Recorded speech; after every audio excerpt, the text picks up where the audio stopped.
No sé a ustedes, pero a mí me encanta que los expresidentes de México se expresen, que digan lo que piensan, no solamente de sus gobiernos, que digan lo que piensan de López Obrador, de su gobierno, de su partido. Qué maravilla que haya regresado, así haya sido tan rápido, Ernesto Zedillo a México, para dar un discurso, por lo menos lo que se filtró, verdaderamente anodino. Pero lo bueno de todo eso, y de eso vamos a platicar hoy en Radicales, es que hay quien los defiende. Sí, hay quien defiende el FOAPROA, hay quien defiende las matanzas de Aguas Blancas, las matanzas del Charco, la matanza del Bosque, la matanza de tantas y tantas administraciones de, en este caso, 5 expresidentes vivos que de una u otra manera están participando y no tenga usted duda, van a seguir participando. Este es Radicales del día de hoy, capítulo 4.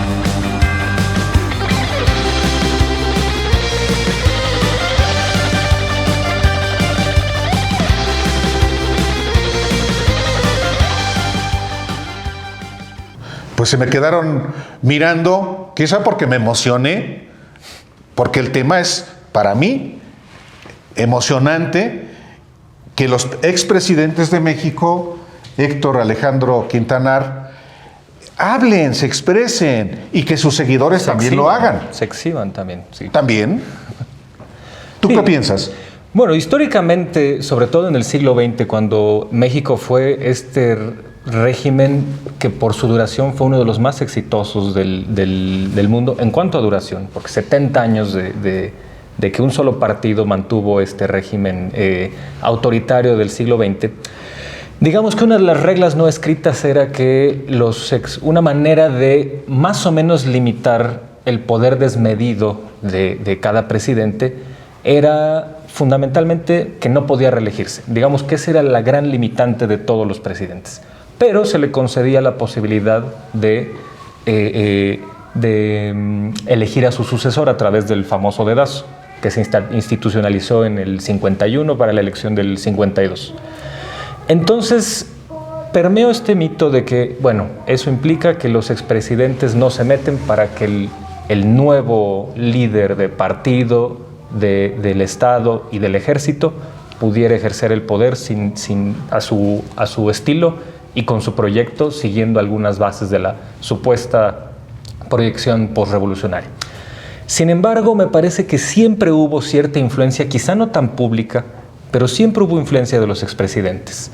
En algún momento, cuando este límite, esta regla no escrita de que la reelección no podía darse, en algún momento Miguel Alemán trató de romper esa parte y pretender una reelección, y con quien lo consultó fue con los expresidentes. Entonces, una desaparición total de la vida pública no había. Sin embargo, me parece que en algunos casos se hacía en privado, en otros casos era un poco más público, como fue el caso de Lázaro Cárdenas, que incluso fue ministro en el gabinete de Ávila Camacho. Sí. Y después él significó un referente para orientar la política exterior mexicana hacia un derrotero más o menos progresista, y seguía siendo una voz que se escuchaba. Es decir, esto de que los expresidentes no se meten no me convence del todo. Me parece que siempre hubo cierta participación, a veces tras bambalinas, a veces no. Creo que lo que hoy vale la pena resaltar es que eso que quedó en el viejo régimen ya hoy es diferente. Hoy hay una participación abierta, hay una participación verbal muy estruendosa cuando se trata de de declarar algunos adversarios comunes. Es muy interesante que hoy resurja el señor Ernesto Zedillo después de 20 años de ausencia en México, una cosa así, para venir a hablar sobre los peligros que enfrenta la democracia. Una calca de lo que pasó en 2006 cuando Salinas de Gortari, en una conferencia en Harvard, me parece, en una universidad estadounidense, en un discurso en inglés, empezó a hablar sobre cómo América Latina y México particularmente enfrentaban el problema del peligro de los populistas y los caudillos populistas. Me parece que no han salido de ese guión porque siguen tratando de articularse todos, no solo los expresidentes del PRI, sino también los del PAN, contra su gran enemigo común desde aquellos años. Me parece que ahí está una clave interesante para entender que no se ha movido mucho la forma de pensar de estas élites en lo que va del sexenio. Sí había una administración del expresidente, siempre, porque no es lo mismo la manera en que se va, por ejemplo, Cárdenas, que lo citas porque es uno de los ejemplos más notorios del siglo XX, a cómo se va Luis Echeverría Álvarez. El caso de el general Cárdenas, había un interés, pues, del presidente de utilizar ese activo que estaba ahí.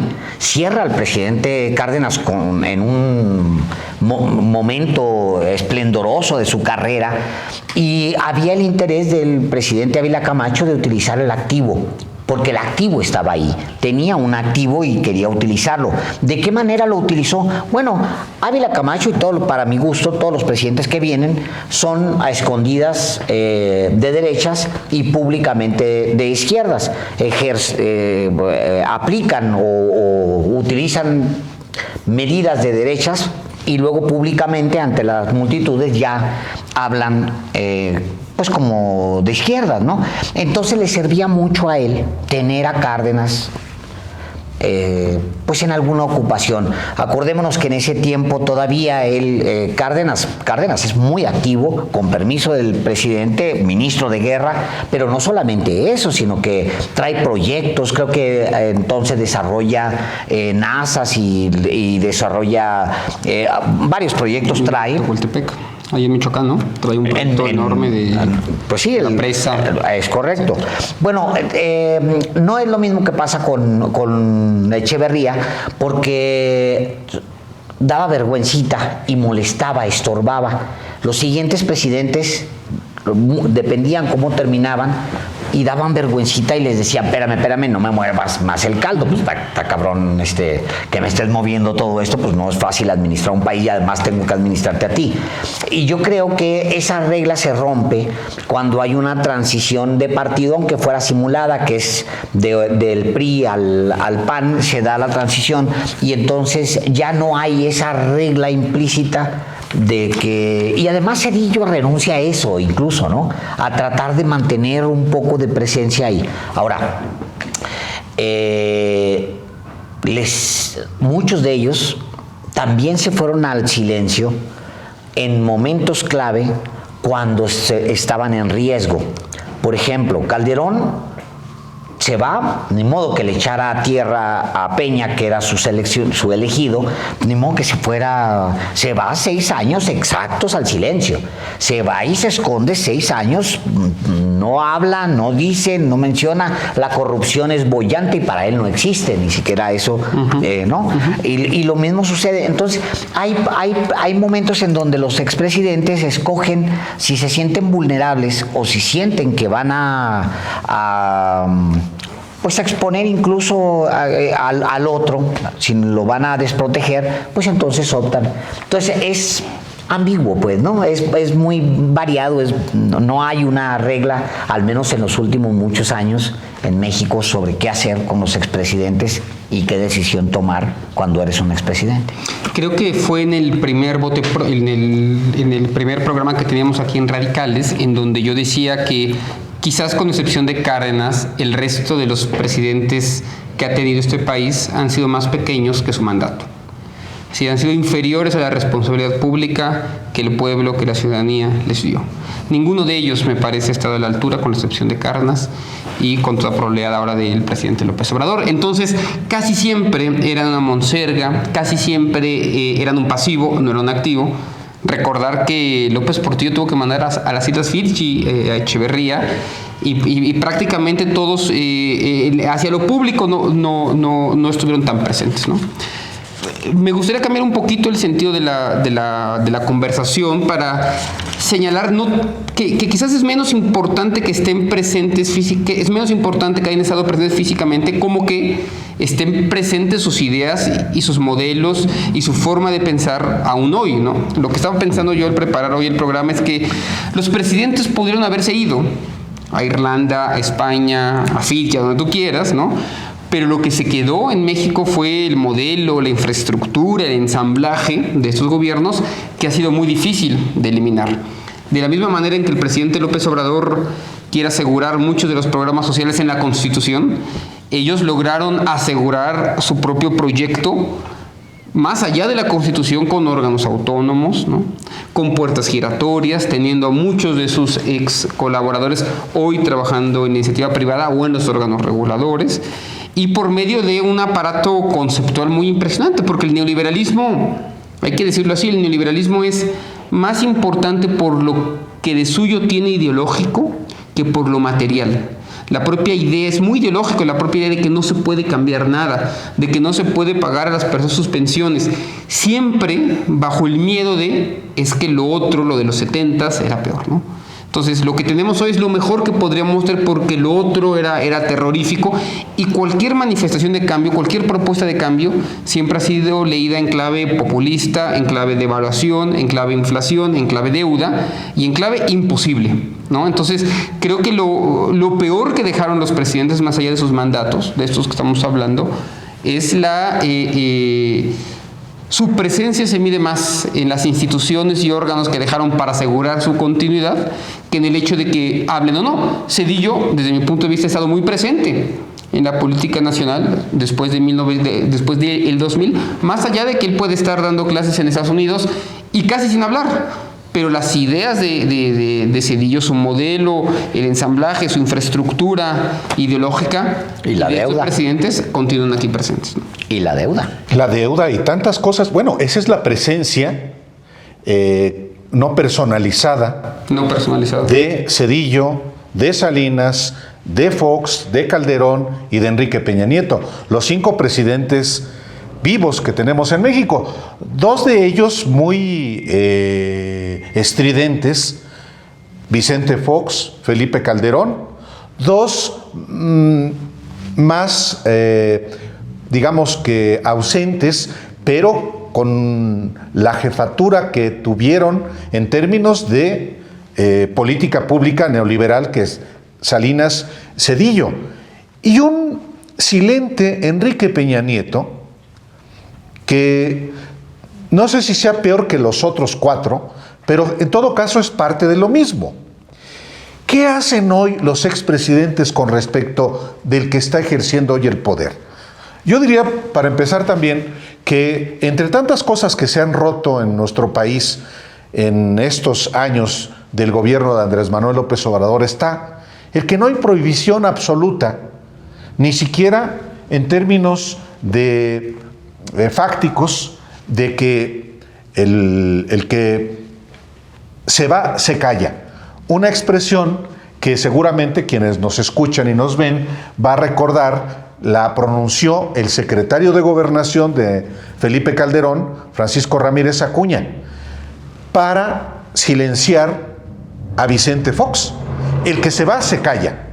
No lo logró, porque además no podía lograrlo. Alguien que hizo desde el Estado, desde el gobierno particularmente, todo para dejar a Felipe Calderón, pues no se iba a callar, sino iba a comenzar a hablar de muchas cosas que evidentemente iban a poner a Calderón en una situación comprometida. Hubo un pleito, sí, efectivamente, abierto, como hacía muchas décadas que no había en nuestro país, entre Carlos Salinas y Ernesto Zedillo, por el tema del colapso económico del error de diciembre. Pero al final de cuentas se arreglaron y el modelo mete continuó. preso al hermano, ¿no? Nada menos que mete preso Salinas. a Raúl Salinas de Gortari, y Carlos hace una huelga de hambre en una colonia popular de Monterrey. O sea, es parte de la historia.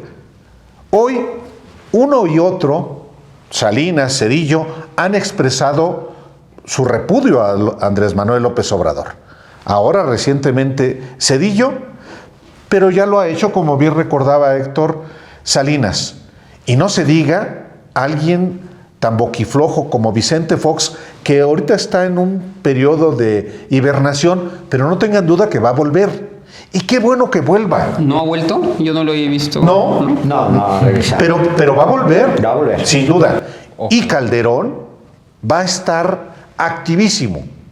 Entonces, pero qué bueno que sea así, porque están defendiendo, con esto concluyo, un modelo de nación, un modelo de país que en esta campaña va a volver a quedar una vez más nítido. ¿Contra quién? Pues contra quien representa un modelo de país, un modelo de nación, que es el proyecto de la Cuarta Transformación. Y diría por último, López Obrador se va a ir. Y la deliberación pública que habrá durante la campaña va a estar en estos dos polos, en esta disputa por la nación, en un nuevo capítulo que representa esta elección del 2024. Bien, yo apunto algunas cuestiones sobre esto que acaba de plantear Álvaro, en el sentido de que probablemente la estridencia de los expresidentes panistas ha sido mayor, quizá porque no provienen de esta idea, de este mito priista de que no, los expresidentes no se meten, aunque Ramírez Acuña haya dicho esa frase, que más bien yo creo que sí era un intento desesperado de censurar a Vicente Fox, porque sabían que podía exhibirlos, sabían que podía decir más absurdos como lo que él confesó alguna vez, esto de que me desquité con López Obrador, Así de es. que me venció en el desafuero, pero yo le gané con la elección de 2006. Hice Que todo lo que estaba de mi Así es, que es Lo una dijo. confesión de fraude, pero pues entre panistas quizá le pidieron que guardara silencio, Sí. para no seguirse exhibiendo.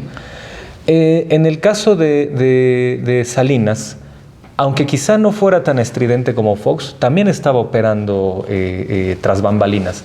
Hay que recordar, por ejemplo, el caso de los videoescándalos en 2004, donde él fue uno de los gestores para que Carlos Ahumada... El fundamental, diríamos Así es, yo. uno de los principales para que tuviera las consecuencias que tuvo ese episodio, porque el fin era uno, era tratar de impedir que creciera una posible candidatura de López Obrador, porque me parece que eso es lo que explica muchas cosas que ocurren con las coincidencias que tienen todos estos expresidentes, que aunque sean de partidos distintos, tienen un adversario en común, que es el mismo desde hace 20 años. Y ahí está la clave de entender que este proyecto de nación que han enarbolado, pues en realidad sí no difirió mucho. El proyecto que significó Zedillo fue muy similar al que significó Fox. Incluso Fox ratificó a varios funcionarios priistas en su gabinete. Y el caso es que hoy aparecen estas voces como si tuvieran una gran legitimidad, como si tuvieran una gran capacidad de entender la coyuntura, o como si tuvieran méritos enormes para orientar a la opinión pública. Dicen, no, bueno, es que Zedillo es el gran demócrata, entonces tiene razones para decirnos qué no debemos hacer en las elecciones. Bueno, no hacer un fraude, eso lo hace demócrata.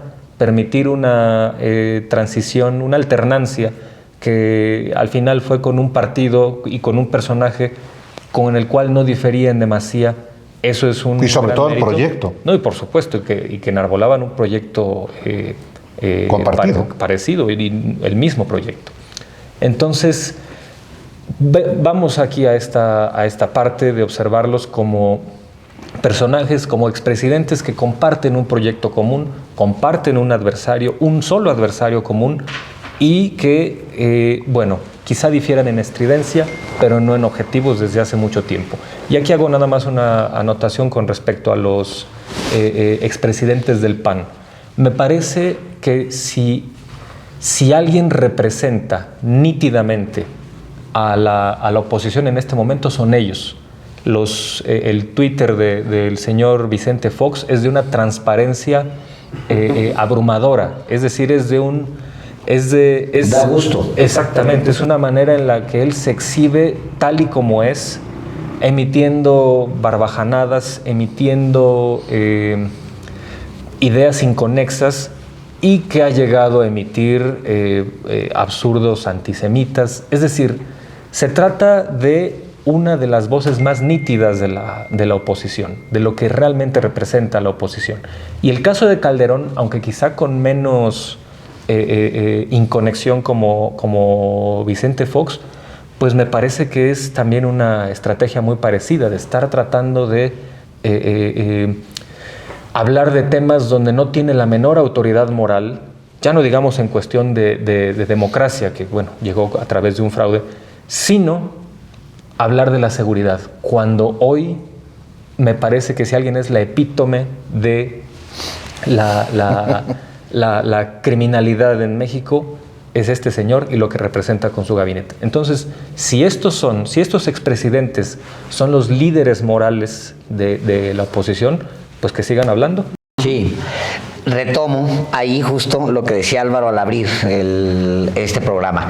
Efectivamente, qué bueno que los expresidentes se puedan expresar y hablen con toda libertad. Yo creo que me gusta también mucho lo que tuitea Felipe Calderón. Digo, me revuelve el estómago, obviamente, pues hay un momento en el que es, pero me gusta que lo haga porque también refleja y es muy transparente en otro de los grandes aspectos de la oposición en México, que es la hipocresía. Yo siempre digo que si llegan los marcianos y no conocen a nadie, no abren su cuenta de Twitter para ver quién está hablando y todo, y se meten a la cuenta de Felipe Calderón, pues es un patriota, es un tipo limpio, un demócrata, es un demócrata, es un defensor de los derechos humanos, de la libertad de expresión, hasta simpático, que es lo más grave, de los periodistas. O sea, si el marciano lo ve ahí, dice, wow, o sea, qué padre personaje. Yo quisiera ser Felipe Calderón, diría el marciano, ¿no?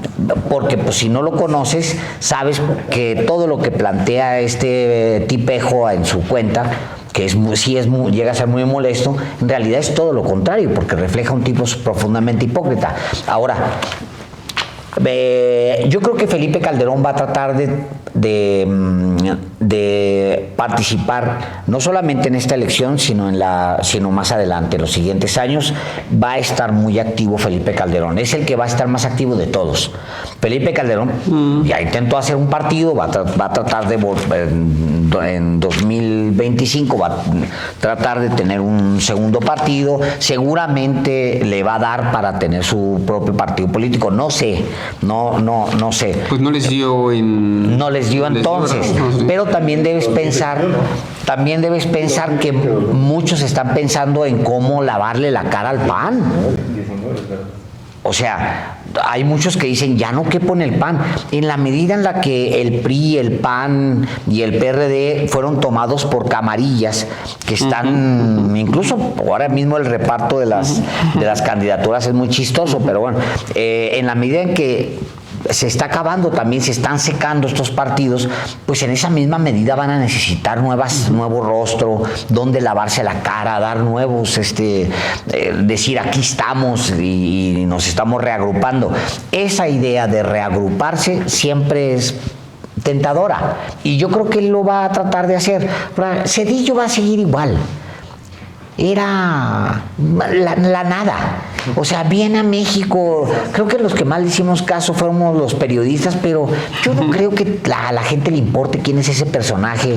O sea, es intrascendente, es aburrido, no es ingenioso ni siquiera con lo que dice, no es honesto tampoco. Habla de temas como si quien se saca una receta y la lee tratando de hacerla pasar por un poema, ¿no? 5 yemas de huevo, 4 cucharadas de Royal, o sea, no, un personaje X, ¿no? El caso de Vicente Fox, yo creo que la vida lo está acorralando, la misma vida. Yo no sé si él físicamente, tal cual, Está bien.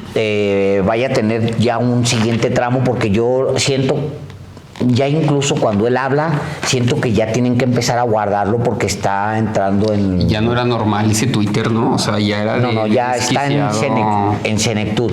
Y concluyo con esto. Peña está feliz y está bien. Yo no creo que él quiera participar en nada ya. Es muy rico. No sé si tenga como es un gran ladrón. Es un gran ladrón. No sé si tenga como tal el pacto de impunidad, pero está impune y cada día que pasa pues se va a quedar más impune.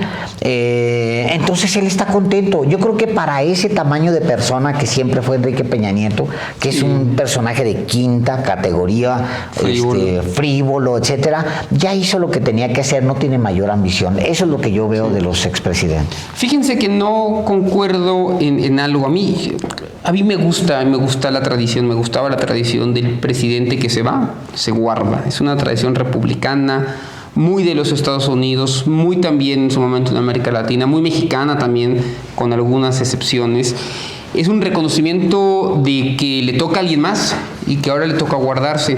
Favorecía también la edad. Los presidentes hasta hace poco, hasta Salinas de Gortari, solían ser más viejos, ¿no? Entonces ya eran mayores, ya quedaban pocos años, se retiraban y no había una necesidad de participar activamente en la política. A partir de Salinas de Gortari vamos a ver presidentes más jóvenes. Es joven Peña Nieto, es joven Salinas de Gortari cuando llega a la presidencia, es joven Calderón. No es el caso tanto ni de Zedillo, un poco menos, y por supuesto tampoco es el caso de López Obrador. Y pasó, por cierto, también a nivel gobernadores. Empezamos a ser gobernadores mucho más jóvenes de los que solíamos tener en las décadas de los 60, 70 y 80, y eso cambia todo, porque si te quedan 30 años más de actividad política y ya fuiste gobernador y no vas a ser presidente, te quedas silbando en la loma, ¿no? Como se suele decir. Entonces, bueno, a mí sí me gusta y me gustaba que los presidentes se retirasen, hicieran su fundación, fundaran su biblioteca y se dedicaran, digamos, más a hacer el bien como en la filantropía, ¿no? Pregunto a la mesa y les pregunto, ¿cuál era la motivación de traer a Zedillo? Creo que podemos estar todos de acuerdo que no es casual. Me parece que había una motivación política de que comience a intervenir en la política en México. Creo que la oposición está en la búsqueda de personajes menos estridentes de los que ya conocemos, que Vicente Fox, que Felipe Calderón. Ernesto Zedillo representa, no porque crea que lo sea así, pero es quizás el más salvable de los 5, ¿no? Nadie vendría hoy a decir que Peña Nieto o que Calderón o que Fox es uno de los que se salva ante alguna parte de la opinión pública con todos los defectos y problemas que conocemos de Zedillo, y representa, yo creo, algo que para la campaña de Xochitl le viene bien. Entre lo que ellos llaman, ¿no? Lo que la derecha llama el antipopulismo, ¿no? Viene como con la seriedad que le da dar clases en los Estados Unidos, y creo que puede vender eso. Lo mismo que Lorenzo Córdoba vende la democracia, ¿no? Entonces creo que están en la búsqueda de figuras como Zedillo y Lorenzo Córdoba, que dice mucho de la ausencia de líderes morales que hay, por supuesto, en la oposición. Digo, si esa es la gente que tú vas a presumir en tu campaña, pues probablemente estás mal. Les pregunto entonces, ¿cuál creen ustedes que era la motivación? Y luego quizás poder darle la vuelta a la pregunta, y es no solamente cuál es la posición de los expresidentes frente a López Obrador, sino qué hace frente a los expresidentes López Obrador. Es decir, qué ha hecho frente a ellos. Y yo creo que hay también consenso en esta mesa en que no los persiguió como los pudo haber perseguido, aunque prometió haberlos perseguido. Sí, bueno, en realidad no lo prometió. Él dijo: yo no voy a ir por nadie. Lo dijo desde la campaña. Pero luego hace la consulta, ¿no? La consulta, pero no es vinculatoria, dice a ver lo que diga la gente. A sabiendas de que no iba a haber el porcentaje de participación que lo hiciera vinculatorio. O sea, pero él lo dijo, mi posición es de no ir por nadie. Y hubo quienes dijimos, ¿cómo carambas? No, A mí sí me ofende eso. Y en eso nos discrepo, como en muchas cosas, del ciudadano presidente. Pero yo decía en la presentación de ese capítulo de Radicales, que a mí me gusta mucho, que a mí me parece muy bien que los expresidentes se manifiesten. Y me parece particularmente muy bien que venga Zedillo. Ojalá que también los mismos que trajeron a Zedillo, que es un grupo financiero, Activer, que nace cuando llega él justamente a la presidencia de la República en 1994, pues traigan a Carlos Salinas o a Enrique Peña Nieto, que nos venga a hablar, por ejemplo, Peña, de integridad, de transparencia, de honestidad. Eso sería muy padre, porque a eso vino a hablar Ernesto Zedillo. Vino a hablar de honestidad, vino a hablar del peligro populista, vino a hablar de fanatismos, por lo poco que se ha conocido de este encuentro a escondidas. Y digo que me gusta mucho porque hasta los propios presentadores, los convocantes a la visita de Ernesto Zedillo a México, pues lo colocan en una circunstancia muy complicada al invitado. Los anfitriones son el grupo financiero Actinver.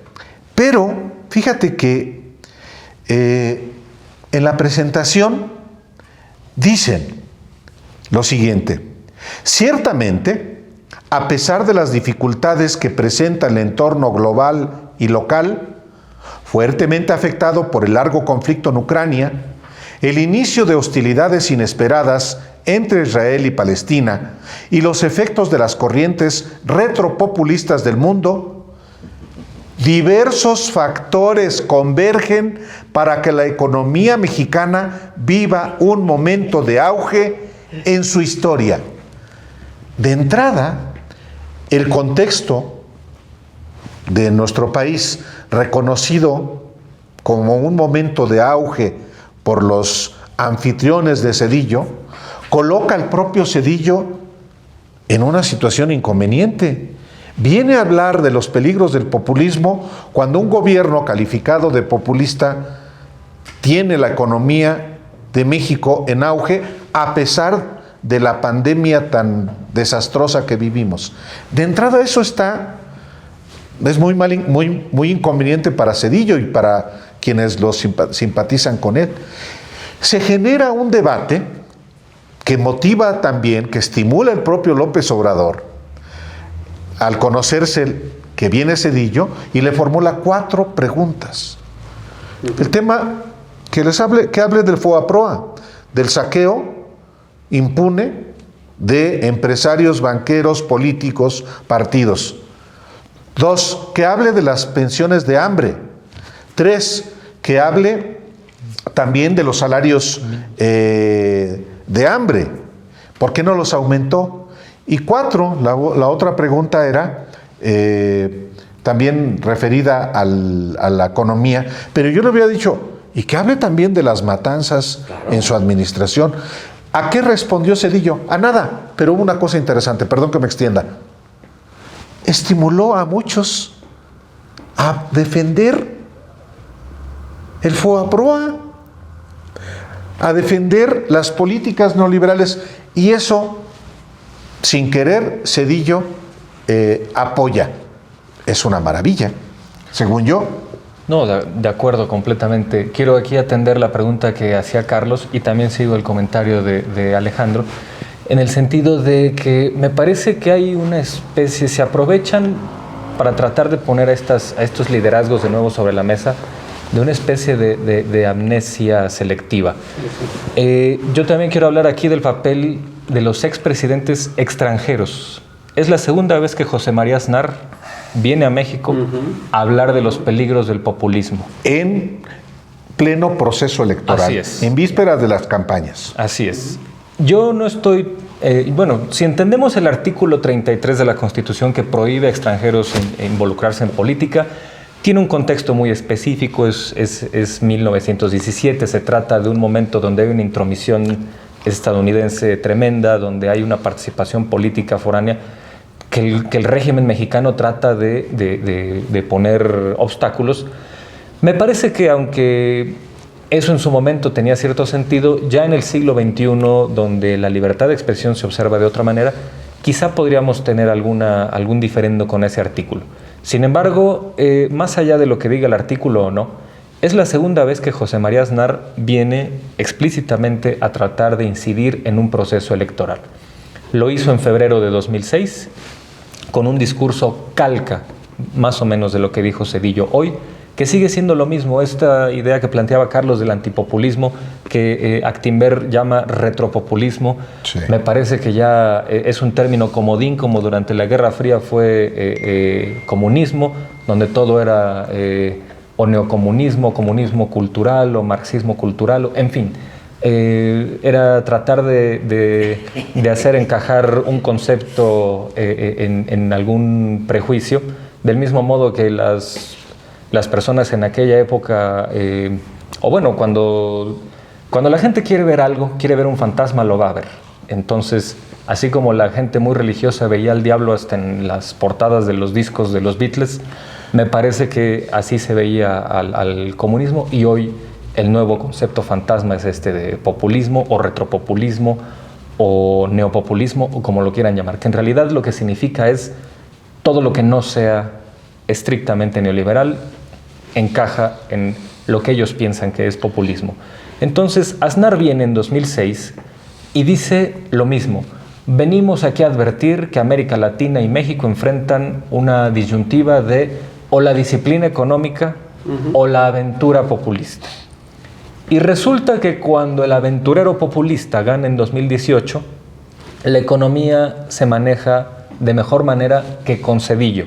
Con Zedillo el dólar aumentó de 3 a 5 pesos al inicio, después ese aumento incrementaría.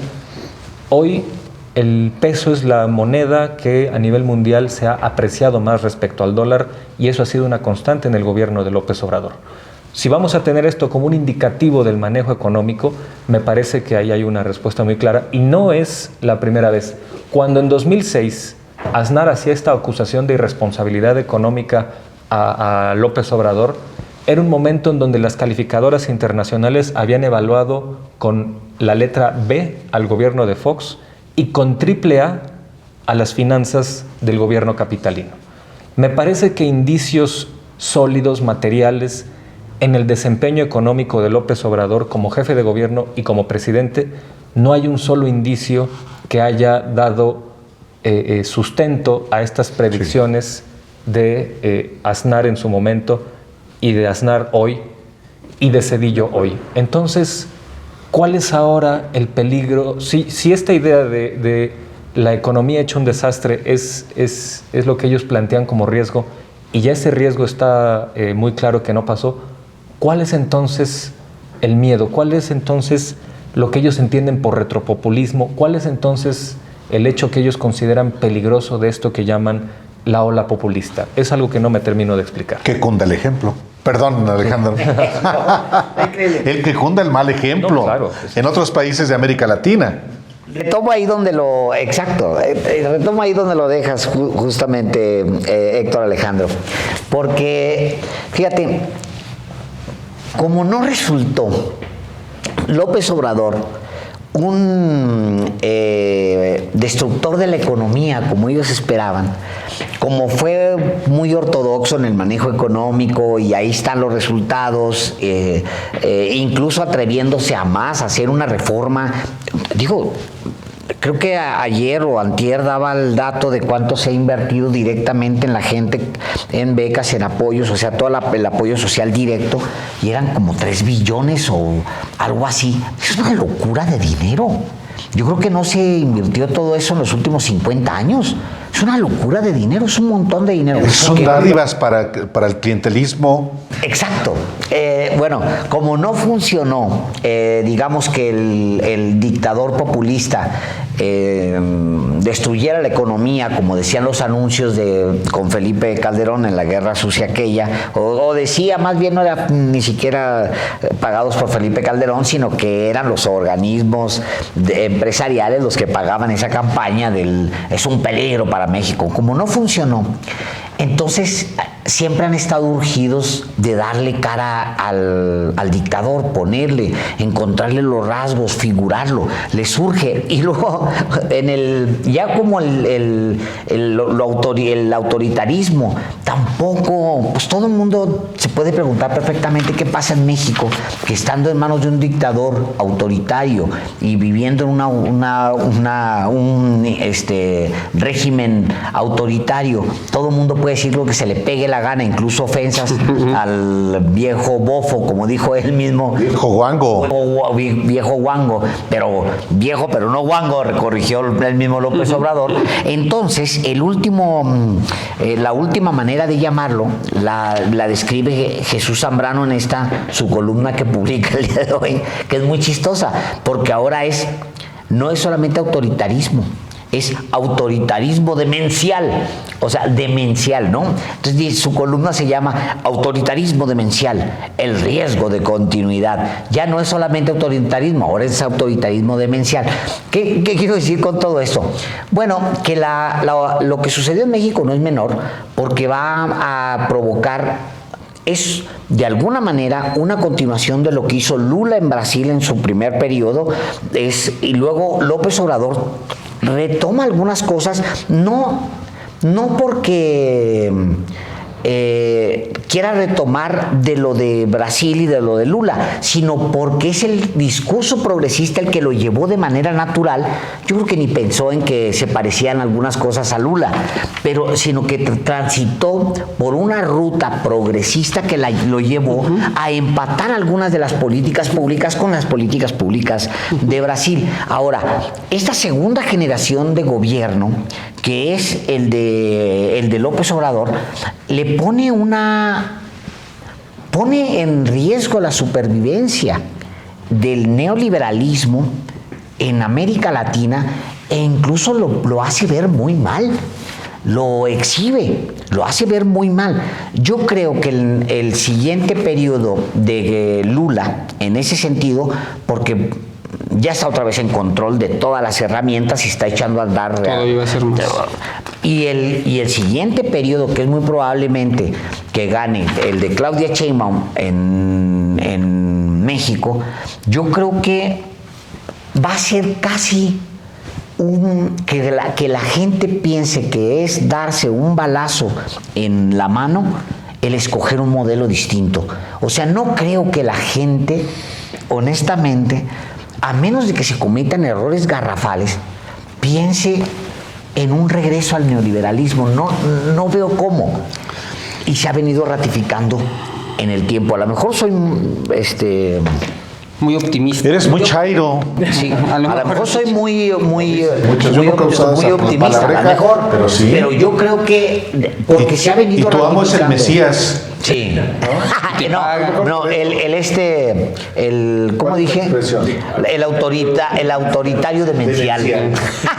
Yo soy un poquito más pesimista que tú. Hay algún teórico en América Latina señala que lo que ha sucedido mucho en América Latina es que viene un gobierno progresista de izquierda, se expanden derechos, hay transferencias sociales, esa gente muy pobre llega a la clase media, ya cuando está acomodada en la clase media vuelve a votar a la derecha, se vuelven a empobrecer, luego tiene que volver un gobierno progresista y vuelve a sacarlos de la pobreza. Claro, son democracias, porque estaría muy bien. Es cierto en Brasil, en particular, que Dilma Rousseff, bueno, a Dilma la terminan por echar, ¿no?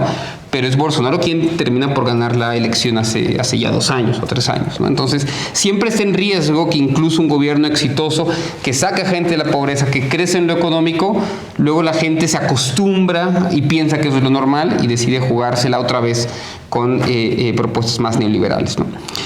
Una pregunta que yo le haría a Ernesto Zedillo si lo tuviera aquí, es más, se las voy a hacer a ustedes, así como se las hizo el presidente López Obrador alrededor del FOBAPROA, es ¿cómo es posible que de 1994 a 2018 no lograron sacar a una sola persona de la pobreza? La pobreza está en los mismos índices en 1994 que en 2018. Y en un momento en el que tenía mayoría legislativa. Obviamente PRI y PAN se la fueron compartiendo, pero el proyecto ideológico era el mismo. No había disputa alguna, había consenso sobre las herramientas que te iban a llevar supuestamente a sacar a la gente de la pobreza. Y con pandemia y todo, el gobierno del presidente López Obrador ha logrado sacar a 5 millones de personas de la pobreza. Entonces yo les preguntaría a los tecnócratas que además han estudiado allá y que conocen o que supuestamente conocen esto, ¿cómo es así que a pesar del éxito neoliberal fueron incapaces de sacar personas de la pobreza, que debería ser el objetivo mínimo, ¿no? Me queda claro que al traer a Zedillo buscan en el pasado lo que no pueden encontrar en el futuro. Ante la falta de futuro y ante la falta de presente, su única posibilidad es encontrar el pasado, ¿no? Y una nota nada más alrededor del autoritarismo rancio que menciona Zambrano, ¿no? La experiencia que tuvimos esta semana con Azucena Oresti, ¿no? La búsqueda que tiene la oposición, tú lo mencionaste en tu columna, de buscar ejemplos de autoritarismo rancio, aunque no lo encuentren por ningún lado. Lo buscaron en Brasil en su momento, lo buscan ahora con el presidente López Obrador. Un ejemplo de censura, algo que les pueda dar un poquito de materialidad al argumento del autoritarismo rancio, simplemente no encontraron. Y esta bomba que crearon, en realidad se trató de un globo que también ya se les ponchó a los 2 o 3 días de recién inflado, ¿no? Entonces, en la búsqueda de buscar materialidad a su propio discurso, nada más se encuentran estrellándose continuamente contra la pared. Es que es parte de lo mismo, Carlos, Alejandro, Héctor. Cuando digo que es parte de lo mismo, la conducta de los expresidentes, pues es que quienes replican son los adoradores de esos expresidentes. Es la presencia impersonal de Salinas, de Zedillo, de Calderón, de Fox y del propio Enrique Peña Nieto. ¿Quiénes predominan en los medios? Con nombres y con apellidos, salinistas como Héctor Aguilar Camín. Es el director de una revista que se llama Nexos y es jefe de un grupo intelectual que tiene posiciones no solamente en el ámbito académico, sino en el ámbito político, en el ámbito electoral. Bueno, de ahí viene Lorenzo Córdoba y Ciro Murayama y José Woldenberg. Y por supuesto que mediático. Hombre, ¿quién moderó la mesa de Zedillo y José María Aznar? Leo Zuckerman. ¿Sí? Un personaje autodefinido neoliberal y del mismo grupo de Héctor Aguilar Camín, quien emblematiza también a Carlos Salinas. Raimundo Rivapalacio, este personaje que a propósito de la invención de la censura de López Obrador a Azucena Oresti, escribió, ni siquiera lo dijo en un lapsus, no, dijo, ya la verdad no importa. Lo que importa es la percepción. Un periodista que se atreve a enaltecer la mentira y a aniquilar la verdad, pues solamente se explica a partir de la subordinación a un individuo como Carlos Salinas, que además fue el director de Notimex, de la agencia de noticias del gobierno con Carlos Salinas. Pero pongo esos 2 ejemplos, como puedo poner a los incondicionales de Felipe Calderón en los medios de comunicación. Empezando con los medios públicos, Álvaro. Por supuesto. Tienen, por ejemplo, ya que hablas de medios públicos, en el Canal 11, personajes que están ahí desde que Calderón los puso. Ezra Chabot. Él mismo en su momento confesó que estaba ahí por Felipe Calderón. ¿Quién lo ha movido? Increíble cómo estos mismos medios, cómo estos mismos personajes de estos medios hoy no paran con el discurso del cerco informativo, ¿no? De que hay un cerco informativo y que hay un cerco informativo. Están en televisión pública, están en televisión privada, de 8 a 10 de la noche, de 8 a 10 de la mañana, todo el día en el radio, y hay un cerco informativo contra ellos. Es que esa es parte de la impostura. Te agrego un datito, además. María Amparo Casar, O sea, está en Canal 11. Sí, claro. La directora, la presidenta de Mexicanos contra la Corrupción y la Impunidad. En Reforma. Asesora de CRIL. Claro, en Gobernación. Claro. Bueno, ella un día sentados ahí haciendo un cálculo ranchero de lo que es transparente y de lo que se puede saber, fácilmente gana, haciéndose pasar por periodista, gana, no sé, $500,000 al mes, aproximadamente. Óyeme, para hacer una dictadura les va toda madre, ¿no? Perdón, señor. No, pero es que yo decía, de la presencia impersonal de los expresidentes, bueno, me lo guardé deliberadamente. ¿Quién es Claudio X González? El padre y el hijo. El padre no solamente es el cacique del Consejo Mexicano de Negocios, sino un personaje que ha hecho política desde los organismos empresariales, desde la instauración del modelo neoliberal con Miguel de la Madrid, cuando era director del Centro de Estudios del Sector Privado, 1982. Bueno, artífice de la Guerra Sucia en 2006 como miembro del Consejo de Administración de Televisa, de la mano de Enrique Krause, que es la otra parte de Héctor Aguilar Camín. Y su hijo, y el hijo de Claudio X González Laporte, que es Claudio X González Guajardo. Aquí hemos probado, y eso dice mucho, por eso insisto, cómo la coalición PRI-PAN-PRD se armó en la propia mansión de Claudio X González Guajardo en las Lomas de Chapultepec. Yo tengo de la dirección, he ido, pero nunca como periodista he ido a un lugar a acosar a los hijos de Claudio X González. Pues eso, ¿qué culpa tiene? Como si lo han hecho los empleados de Claudio X González, de Mexicanos contra la Corrupción y la Impunidad, con los hijos de Andrés Manuel López Obrador. Resumo el asunto porque ahí está Salinas, ahí está Zedillo, ahí está Peña, ahí está Vicente Fox, todos, aunque 3 de ellos vivan curiosamente en España, de donde viene un político venido a menos, despreciado por los propios españoles, como es José María Aznar. Bueno, yo quiero apuntar algunas cosas, ya que Álvaro mencionaba el entorno salinista que sigue vigente en medios, como también mencionaban Carlos y Alejandro.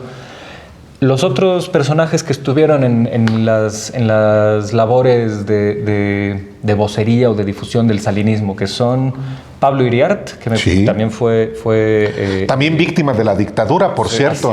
Sí, que él fue el primero en decir, cuando dirigía un periódico en La 2006, Crónica. La Crónica de Hoy, Sí, fue el periódico que inventó esa trama de que había, a través de la Facultad de Filosofía y Letras de la UNAM, había una conjura diabólica entre Venezuela, Cuba y México cuando López Obrador ganara.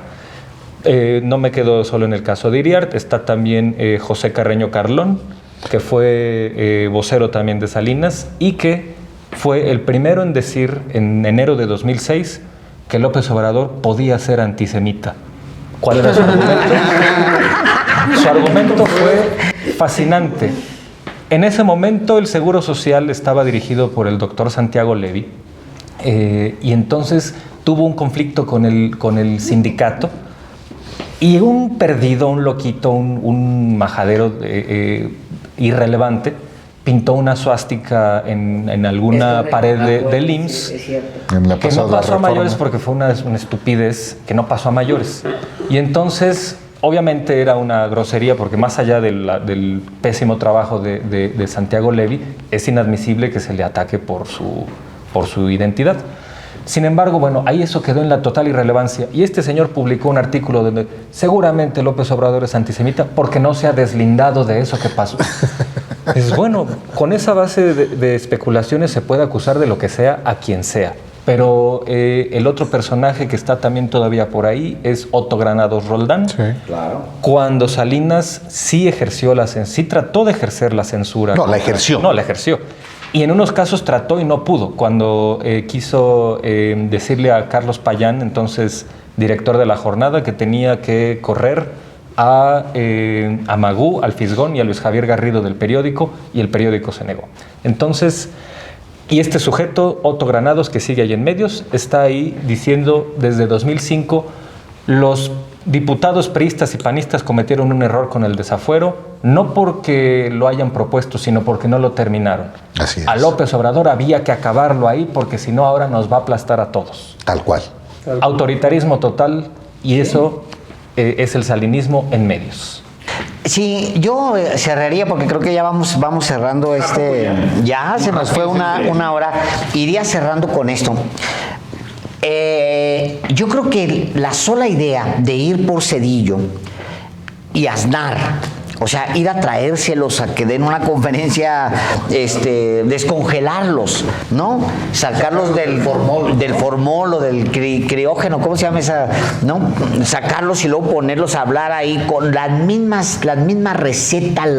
Tú dices, y es cierto, el mismo discurso de 2006, de febrero de 2006, cuando vine. O sea, lo mismo.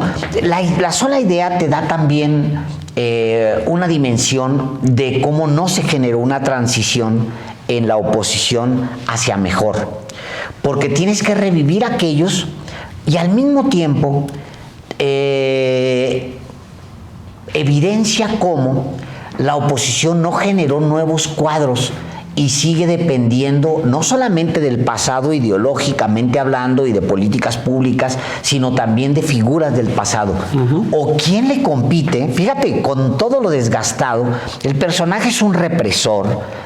No es ningún demócrata, eso es una mentira. Si Salinas, lo dice la Comisión Nacional de Derechos Humanos, si con Salinas fueron asesinados más de 300 líderes de la izquierda, con Ernesto Zedillo fueron 600 los líderes de la izquierda que fueron asesinados. O sea, no es ningún demócrata, no es ningún economista con fórmulas para resolver en lo absoluto. Endeudó este país y es un tipo perdedor que entregó bienes nacionales a los grupos de interés, de los cuales después se fue a beneficiar, como es el caso de los... Pero el hecho de que, de los ferrocarriles, pero el hecho de que te lo traigas, alguien de ese tamaño tan desprestigiado, creo yo, nomás prestigiado en la oligarquía, pero desprestigiado para todos los demás, que el hecho de que te lo traigas aquí te da una dimensión también de en qué momento está la oposición.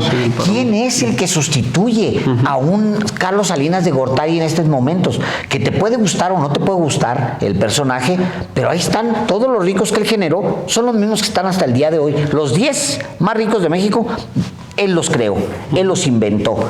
O sea, ¿quién es el sustituto? ¿Quién puede asumir un rol en términos intelectuales, en términos de presencia, en términos de inteligencia?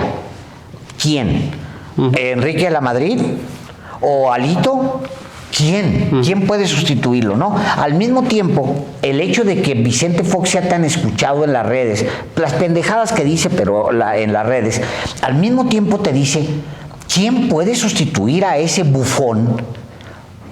¿Quién lo puede sustituir en este país desde el Partido Acción Nacional? ¿Quién? ¿Marco Cortés? ¿Josefina Vázquez Mota? ¿O Germán Martínez? ¿Quién? Ninguno tiene ni siquiera el tamaño de esos desprestigiados a los que recurren ahora. Esa es la realidad de la oposición. Termino yo con mi participación con dos ideas o con dos ideas que ojalá podamos profundizar después aquí en Radicales.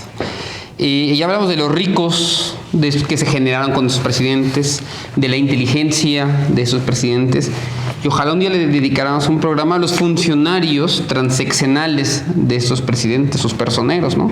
Pienso en Ildefonso Guajardo, en Luis Telles, en Georgina Kessel, fíjate, alguien que estuvo en la CRE, la Comisión Reguladora de Energía en los 90s, pasa siendo secretaria de Energía, y luego pasa al Consejo de Administración de Iberdrola, Reyes Heroles, José Antonio Meade, ¿no? Personajes que fueron muy funcionales a todo el proyecto neoliberal. Y hablando del proyecto neoliberal, me venía a la cabeza la lista de expresidentes y un premio Nobel en apoyo a Javier Milei o a su candidatura que se dio a conocer hace apenas 2 meses, ¿no? Fíjense quiénes estaban apoyando la candidatura en Argentina de Javier Milei. Macri, Calderón, Duque, Rajoy, Mariano Rajoy, Jorge Quiroga de Bolivia, Sebastián Piñera en Chile, Vicente Fox, Andrés Pastrana y Mario Vargas Llosa. Entonces, ¿qué quiero decir con esto? Concluyo mi participación con esto. México no es una isla.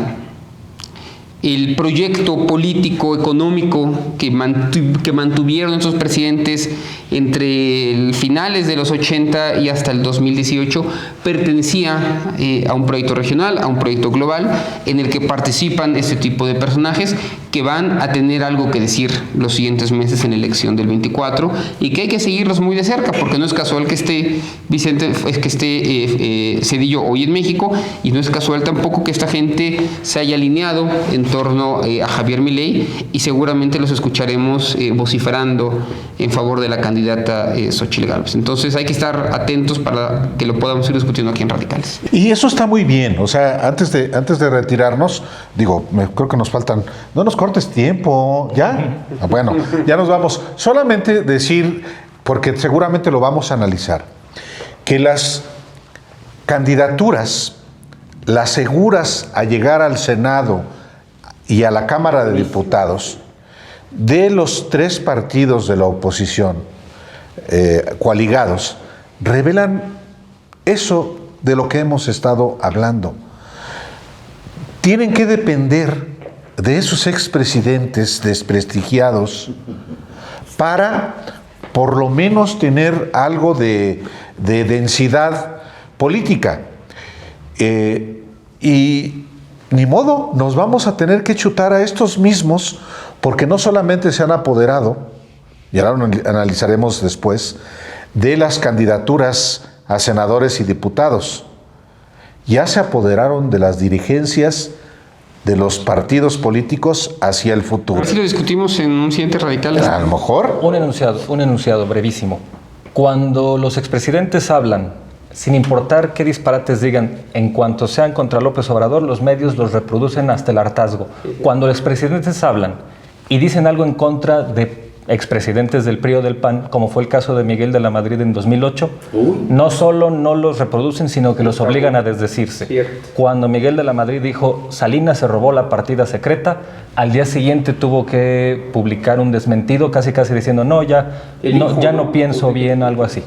Entonces ahí está la gran diferencia. Si dices disparates contra López Obrador, serán reproducidos hasta el hartazgo. Si dices algo que puede ser sostenidamente verdad, hasta te van a obligar a desdecirte. Muy buena respuesta. Pues me toca despedir. Gracias, radicales. Con ganas de que gracias. no, ¿eh? Pues sí, hombre, de extenderlo un poquito más, pero ya Quédense con las ganas para el próximo viernes. Sí, caray. Bueno, pues gracias a todos, señores. Gracias. Nos vemos. Muchas gracias. Bye. Corte y queda.